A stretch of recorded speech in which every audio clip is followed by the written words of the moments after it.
Pour Élisabeth II, pourtant, le pire reste à venir. La disgrâce. Loin du royaume, à New York, Virginia Roberts, victime emblématique de Jeffrey Epstein, accorde une interview à la BBC, la télévision britannique.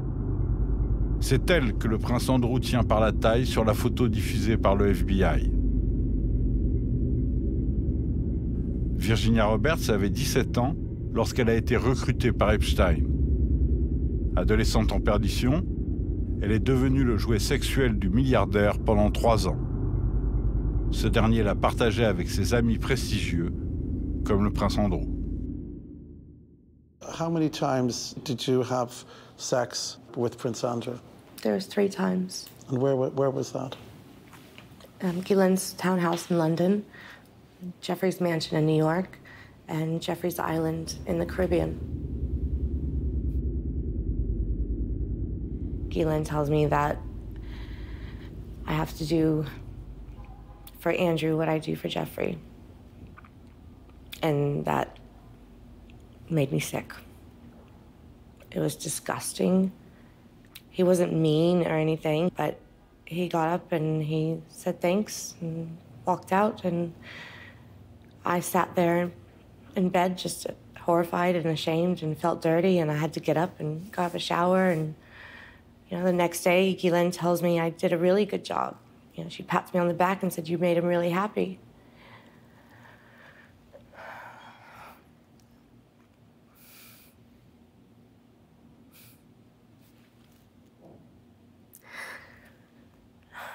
It was a wicked time in my life. It was a really scary time in my life. I had just been abused by a member of a royal family. Enregistrée à New York début novembre, l'interview de Virginia Roberts doit être diffusée début décembre. Alerté, Andrew panique. Sans en informer sa mère la reine, il décide alors d'accorder un entretien à la BBC, à condition que celui-ci soit diffusé avant celui de Virginia Roberts. L'interview du prince est réalisée en direct le samedi 16 novembre au soir, depuis le palais de Buckingham déserté pour le week-end. July of this year, Epstein was arrested on charges of sex trafficking and abusing dozens of underage girls. One of Epstein's accusers, Virginia Roberts, has made allegations against you. She says she met you in 2001, she dined with you, and she went on to have sex with you in a house belonging to Ghislaine Maxwell. Your response? I have no recollection of ever meeting this lady. None whatsoever. You don't remember meeting her? No. That couldn't have happened because the date that is being suggested, I was at home with the children. You know that you were at home with the children? Was it a memorable night? On that particular day that we now understand is the date, which is the 10th of March, I was at home. I was with the children. I'd taken Beatrice to a Pizza Express in Woking for a party at I suppose, sort of 4 or 5 in the afternoon. Why would you remember that so specifically? Why would you remember a Pizza Express birthday and being at home? Because going to Pizza Express in Woking is an unusual thing for me to do. A very unusual thing for me to do. She provided a photo of the two of you together. Yes. Your arm was around her waist. Yes. You've seen the photo? I've seen the photograph. How do you explain that? I can't. Because I have absolutely no memory of that photograph ever being taken. Do you recognise yourself in the photo? Yeah, it's pretty difficult not to recognise yourself. So it's possible that it was you with your arm around That's her waist? me, but whether that's my hand or whether that's the position, I have simply no recollection. I wonder if you have any sense now of guilt, regret or shame about any of your behaviour and your friendship with Epstein? Do I regret the fact that he has quite obviously conducted himself in a manner unbecoming? Yes. Unbecoming? He was a sex offender? Yeah, I'm sorry, I'm being polite, in the sense that he was a sex offender. Le lendemain matin, La presse anglaise se déchaîne contre le prince Andrew. Pas un simple mot de remords, titre le Mail. Le duc des porcs, renchérit Métro. Le duc avait un alibi pizza, ironise enfin le Sunday Times. Non seulement il s'est complètement coulé lui-même, mais il a aussi rappelé à tout le monde les pires côtés de la monarchie.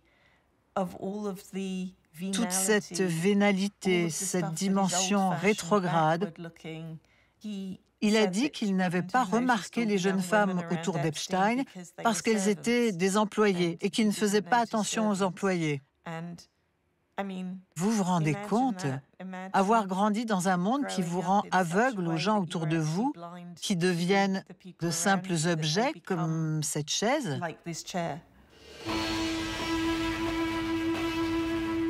Au palais de Buckingham, c'est la consternation.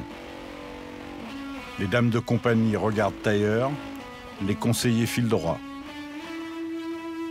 Élisabeth II est furieuse.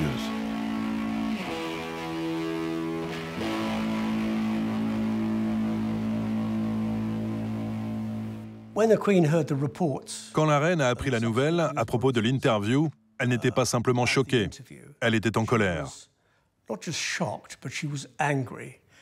En colère qu'un membre de sa propre famille, son fils, ait entraîné tout son camp dans sa chute et a porté la honte. Et à la suite de cela, elle a pris la décision, une décision très dure, de le renvoyer de la famille royale, de lui retirer toutes ses fonctions.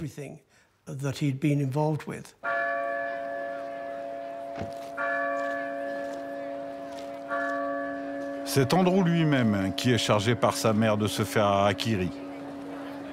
J'ai demandé à Sa Majesté si je pouvais démissionner immédiatement de toutes mes fonctions officielles et elle m'a donné sa permission, écrit le prince dans un communiqué.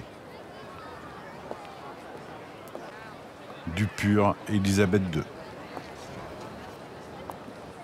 La reine est une personnalité autoritaire, mais son grand génie, dans toutes les crises qu'elle a affrontées en 68 ans de règne, a toujours été de ne pas le montrer.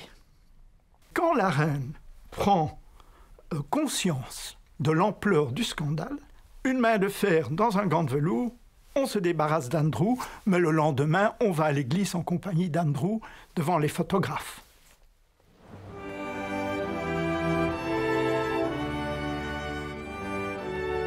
Fin décembre 2019, un mois après le suicide médiatique d'Andrew et son bannissement de la famille royale, Élisabeth II prononce le traditionnel discours de Noël, diffusé sur toutes les chaînes de télévision du royaume. Au cours de son intervention, où elle mentionne les premiers pas de l'homme sur la Lune, le débarquement durant la Seconde Guerre mondiale et la naissance de Jésus-Christ, la reine d'Angleterre, dans une courte phrase, évoque les épreuves successives qu'elle vient de subir. The path, of course, is not always smooth, and may at times this year have felt quite bumpy, but small steps can make a world of difference. Mais la reine n'a pas été au bout de ce chemin chaotique. Début 2020, la série noire continue. The Duke and Duchess of Sussex have announced that they are carving out what they call a new role for themselves. In a statement released in the last few minutes, they say they intend to step back as senior members of the royal family and work to become financially independent. Le départ spectaculaire de Harry et Meghan ébranle profondément l'institution monarchique. La modernisation voulue par Élisabeth II s'est transformée en bombe à retardement. Syndrome d'une époque globale, dominée par les réseaux sociaux, c'est sur le site Instagram du couple qu'est tombée la nouvelle. Nous projetons désormais de partager notre temps entre le Royaume-Uni et l'Amérique du Nord. Cette décision sans appel prend tout le monde par surprise. Harry et Meghan n'ont ni demandé le feu vert, ni même informé la reine avant de communiquer. In Toutes les négociations se conduisent en privé. Ensuite, on présente un front uni au monde extérieur, à la presse. Harry et Meghan ont fait tout le contraire. Comme un conseiller du palais me l'a dit, c'est comme s'ils avaient braqué un pistolet sur la tempe de la reine. Depuis la mort de sa mère Diana, Harry était devenu le petit protégé d'Élisabeth II. Plus dure est la blessure.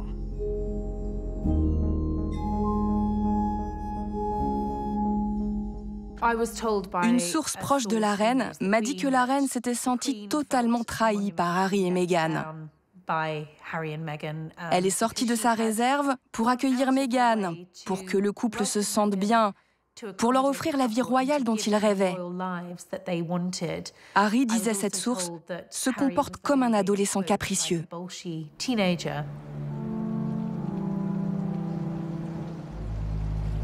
Le 13 janvier, 5 jours après l'annonce de son exil volontaire, et alors que son épouse Meghan et son fils Archie sont déjà partis pour le Canada, le prince Harry est convoqué par sa royale grand-mère pour une réunion de crise au château de Sandringham.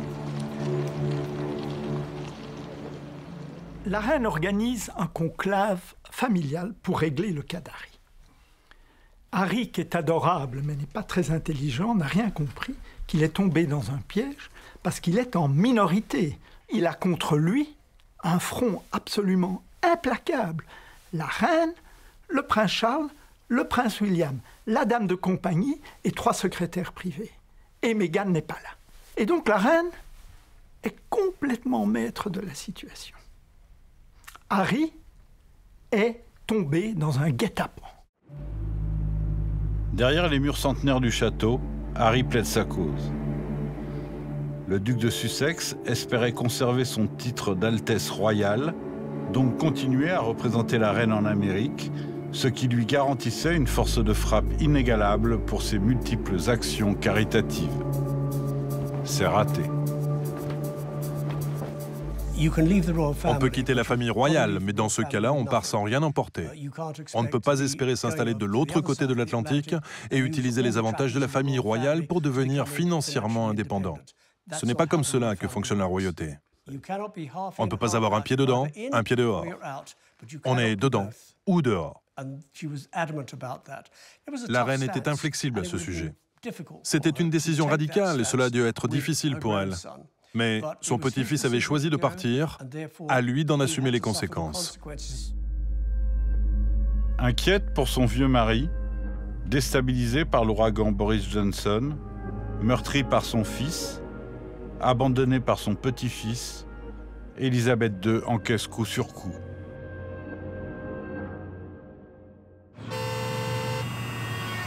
Alors, en ce début 2020, une rumeur récurrente qui est apparue à chaque fois que la monarchie a tremblé depuis 12 mois agite à la fois les milieux soi-disant bien informés et les comptoirs des pubs. La reine, forcément ébranlée, forcément affaiblie, forcément lasse, va-t-elle renoncer au trône? Ceux qui doutent ainsi de l'obstination d'Élisabeth II devraient réviser la biographie de la monarque. There is a motto which has been borne by many of my ancestors. I serve. I declare before you all that my whole life, whether it be long or short, shall be devoted to your service and to the service of our great imperial family to which we all belong. Elle a prêté serment en 1947, elle a prêté serment en 1953 lors de son couronnement. Elle est très pieuse, elle est l'autorité suprême de l'Église anglicane. Et elle s'est engagée devant Dieu pour chaque jour de sa vie. Cela veut dire jusqu'à son dernier souffle. La dernière chose qu'elle ferait serait d'abdiquer. Soit elle va mourir sur le trône, soit, si elle est déclarée incapable, il y aura une régence jusqu'à sa mort.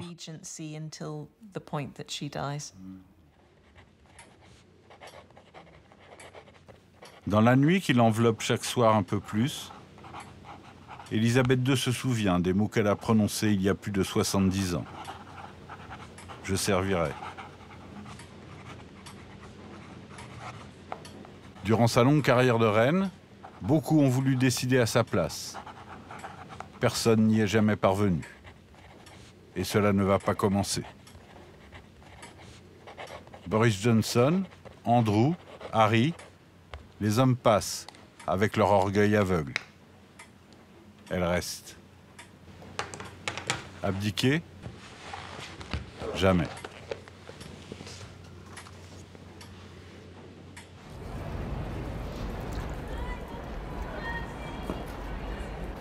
New Guard will advance! By the right, slow! March!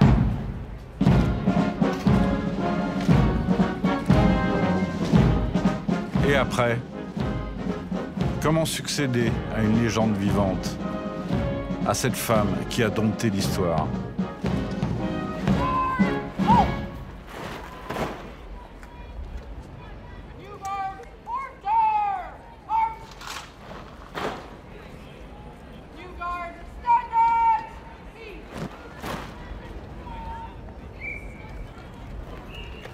Charles tout d'abord, William ensuite, le petit George un jour, devront relever ce défi, peut-être impossible.